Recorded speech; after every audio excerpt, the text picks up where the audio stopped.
ăn phòng ra kệ biết biết tham mà tôi mùi ấy nó sườn ê con cái mà con cái mà tao bị cái chạp kia đây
con trai vậy ngay thăm ấy là đi tụi ba đi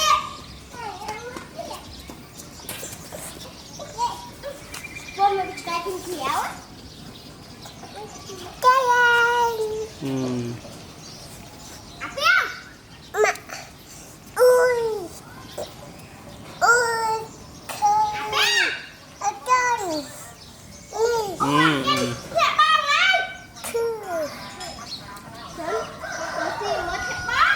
ở trên bắt tới con.